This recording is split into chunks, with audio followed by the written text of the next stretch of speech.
My ex-best friend attempted to take her life. And I don't care. I haven't reached out. She slept with my boyfriend behind my back. We're both women in our 20s and we've been friends since reception, 4 to 5 years old, UK thing. She was my sister, my rock, we stood by each other through everything. When my parents divorced she was there to offer a shoulder for me to cry on. When her grandmother died, I was there keeping her afloat throughout high school. I'd been dating my boyfriend, 21M, for about 3 years.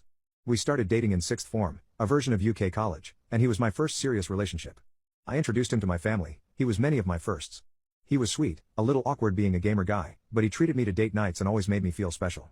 Maybe this is me being young and dumb, but I thought I'd marry this guy someday. This was something I told my best friend.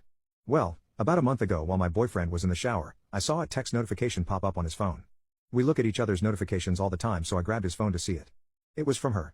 Asking if they were still on for tonight and if she should wear his favorite dress. He told me he was hanging out with friends and going drinking. Him going drinking with friends wasn't unusual so I never thought anything of it, but in hindsight I wonder how much of him going out was with friends and how much of it was going out with her. I saved screenshots of their conversations. I sent them to myself. I showed him the messages when he came out of the bathroom and demanded he explain himself about them. I couldn't contain how upset and angry and hurt I was. An argument ensued where I told him he was disgusting and I left his place. Shortly after arriving home, I started getting bombarded with calls and texts from my best friend. I answered none of her calls, I couldn't stomach hearing her voice but her texts ranged from, "She never meant to hurt me. My boyfriend hit on her first. It didn't mean anything." Then it got angry, saying I should hear her out. If I was a real friend, I would take her calls. I'm being petty and childish for not listening to her side. Then back to sadness, saying I was her closest friend in the world and she didn't want to lose me. My boyfriend was strangely quiet during this time. After a few days I got myself together enough to send them both messages. Maybe it was cowardly, but I didn't have the strength to call them.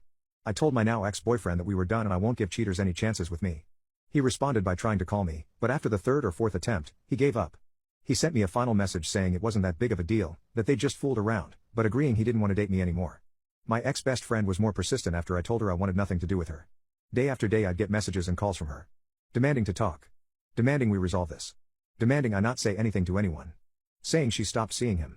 Saying she'll kill herself if I don't talk to her. Really effed up poop. I ended up confiding to a mutual friend about what was going on because I was seriously beginning to wonder if I was being a bitch. This friend reassured me that my feelings were justified, however, I wasn't expecting this friend to spread around what happened.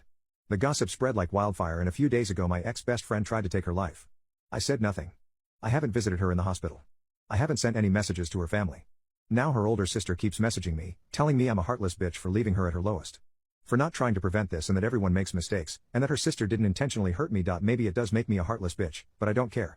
I'm relieved she survived, but I'll never forgive her. I'll never forgive her betrayal. She destroyed our friendship when she slept with my boyfriend.